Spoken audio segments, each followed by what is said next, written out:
So greetings everyone. I'm Tom Herr. I'm a Precision Flying Tackle, the Lancaster store. And today I'd like to talk to you a little bit about travel. Uh, Traveling with your luggage and with your gear and your waders and your rods and how do you do all that. And I've had the opportunity over the years to visit places from Alaska to Belize, carrying my gear with me. And there's some things that I've learned along the way that have really helped me and my wife ease that process a little bit, and I just like to share some of it with you to hopefully make your experience a little bit more easier and a little bit more enjoyable. Uh, but before I get into that, and this can relate to whether you're traveling to fish or not, is airlines and when is the best time to purchase your airline ticket and how to manage going through security uh, and what that process is all about. So, as far as getting your tickets, the best time that I've found to purchase your tickets is 11 months prior to when you're going to travel. You can't purchase any your airline tickets, whether it be United, Alaskan Airlines, or American Airlines.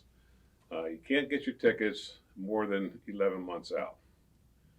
So the very day that you're going to travel, go 11 months back, and unless you're traveling, you made the decision to travel within 3 months, uh, and then on that 11th month day, that's when you want to go on to your airlines of choice and start looking at tickets. Uh, Case in point, so just this morning I looked at tickets from Philadelphia to Bozeman for mid-August, and for two people, um, just a regular fare, it was around $1,200 round trip from Philadelphia to Bozeman. But if I looked 11 months out, now this is in mid-August of this year, which puts it next in February is when I would travel, which is still peak season because they have skiing out there too, in Big Sky. The exact same tickets, the exact same time was about $700 for both of us. So you're saving like about $500. Now, the closer you get to your leaving, those prices are going to come up. My wife and I are going to Alaska this summer, and we got our tickets for August. We got them back in September, and I was there the very day that you can get tickets on Alaska Airlines. And we're basically traveling. Both of us are traveling to Anchorage on flights through Seattle for the cost of whatever costs one person. So it's basically half the cost what it is. And 3 days after I got them, they brought the prices right back up to where they are now. So that's something to think about. Whether you're traveling to fish or traveling anywhere, think of if you can plan your trip, think of 11 months out, and that's when you want to start looking at tickets. Another thing is if you can't do that and you're looking at traveling 3 months from now, uh, what's the best day of the week to get your tickets? I found is that Tuesday mornings, as early as possible, from 4:30 in the morning up till 7. That's actually what I found the cheapest day of the week to get your tickets. Why? I have no clue. I think I've heard that Monday nights is when the airlines is set their fares and they become available like around 2 3 o'clock in the morning the following day on Tuesdays. But I don't know. But I have found that you do get your cheaper fare on Tuesdays. It also is cheaper to fly during midweek than it is if you depart on Saturdays and Sundays for obvious reasons. So a couple things there. Look at 11 months out.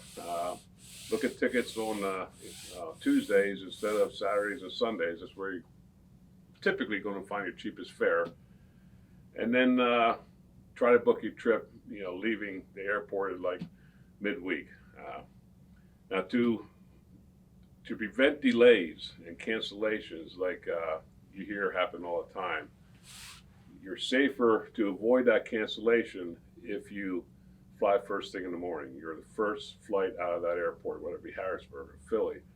Typically, the first flight leaves around 6 o'clock in the morning. So it means getting up a little bit earlier, getting to your gate. But if you do that, my wife and I, if I had some wood to knock on around here, I would. Knock on wood, have never had a delay in our travel. We've always picked the first flight out of Harrisburg or out of Philadelphia or Baltimore. Through security, there's something called TSA PreCheck. Costs a little bit of money, $78 to make application, and then you go through an interview process where they actually fingerprint you. You have to go. We had to meet in the AAA building down in Maryland, but they had one here locally, here in Lancaster, where you could do it. And what that enables you to do, if you ever flown, when you go through security, those lines can be pretty long, especially if your flight isn't leaving until midday. There's also a separate line called TSA PreCheck, where you can, if you have that number and you're approved for TSA PreCheck, you can walk right through. You don't have to take your shoes off. You don't have to empty your bags. You just go through. You go through a scanner, and you're in. So it's a quick way to get through, especially if you're running late. So that's a little bit about flying. So how do you travel if you're fishing? How do you travel with your gear? And you're taking waders, you're taking boots, you're taking vests, you're taking rods. To start off with, for your carry-on, this is a baggage that you can actually carry on the plane, not a checked luggage. What I have found for all of our rods, for all of our reels, for all of our flies, and you can carry on flies. Okay, I have an Orvis, and it's a rod bag. You can see it's not too organized right now, but I can carry 3 rods up here, and we sell them at all the shops. Orvis bags. I think Fish Pond have them too. This one here, I can carry a 10-foot rod in, 10-foot tube. I have my syndicate in here, and my wife's rod and my rod. I have my flies in there, reels here, leaders, tippet, split shot, everything's in here. And you can carry this onto the plane and put it in the overhead. I've never had anybody check it or anybody open it. So one thing I wish Orvis would come out with, though, is this can get kind of heavy, carrying around the airport through Chicago if need be, because that could be a 45-minute walk. And I've even tried drilling holes in here and putting wheels on so I can just wheel it through, but that didn't work out too well. So they can get a little bit heavy. Think about that. But these do count as a carry-on. You're allowed 1 carry-on and personal item. This would go in the overhead. Your personal item has to go into underneath your seat when you're sitting at the airplane. Typically, that's either a purse that your wife may carry, or your girlfriend, or a day pack. This is what I carry. This is basically a Sims day pack, and I put everything in here, such as a change of clothing. Okay, if your luggage is lost, and knock on wood, never had luggage lost on our flights. If your luggage is lost and you get to your destination, you will be able to fish because you'll have your rods, you'll have your reels, you'll have a change of clothing with a lightweight rain jacket. Waders typically, when you get to your point of destination, there's plenty of fly shops around, especially if you go out west, that will rent you waders. So you can get by for a couple days until your luggage gets to you. But in this day pack, in this personal item, pack a change of clothes and a lightweight rain jacket. You'll have your fishing gear with you, so at least you can fish. Another option for you to do is to take, if you fish with a pack, such as this Fish Pond pack, if that's what you're going to be fishing with, use this as your personal item. That way you don't have to pack whatever your bag or your whatever you're going to wear to put your flies in and all. You don't have to pack that in a separate pack. This will be your personal item, and this goes underneath the seat in front of you. So that's a great option. You can carry rod tubes in this and put that in underneath the seat. Typically, I mean, guys I've seen through airports, especially in Bozeman, they have 2 rod tubes on the side of the pack, and they just slide that in underneath the seat. So you can actually, if you're traveling with somebody that also fly fishes, you can carry 3 rods, 2 rod tubes. You can take 5 rods with you. So yeah, that's an option. Now for your other gear, for your waders and your wading boots, a great option to use is a rolling duffel bag. I can't say enough about rolling duffel bags. You get what you pay for. You can go on Amazon and you can spend $40 to $50 for rolling duffel bags, but I've seen rolling duffel bags come through the turnstile in airports that are wrapped with duct tape, because the baggage handlers in these airports don't treat your luggage too nicely. It gets thrown. And a lot of times, if it's packed tight, the zippers pop open and they end up duct taping everything shut. So it does, if you're going to buy a piece of luggage to pack your waders in and your wading boots, it does pay to spend a little bit of money. This particular one we have in our fly shops is Fish Pond. And what's nice about these duffel bags is it has a waterproof compartment underneath it all, where you can put, my wife and I have something similar to this. We put 2 pair of waders in here. We put both pair of boots in here, wading boots, and a net. That all goes in the bottom. A lot of gear. And then up top here, this is a zipper compartment. We can put other stuff, whether it be leaders or tippet or whatever it may be. And then on the top portion of it, this portion is where you put your personal clothing.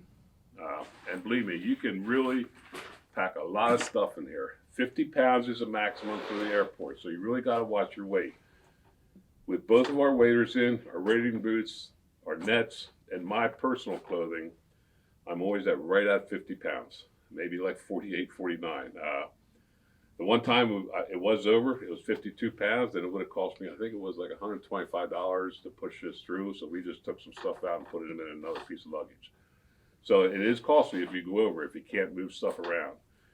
But yeah, this is the Fish Pond, the Grand Teton, and it's a great option. It's a great way to travel with all your gear.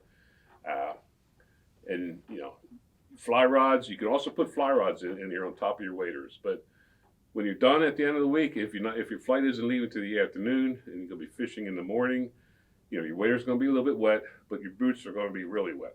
So what we always do is before we put our boots in here, we actually put them in like a black garbage bag, and we wrap them in there and then put the boots in here.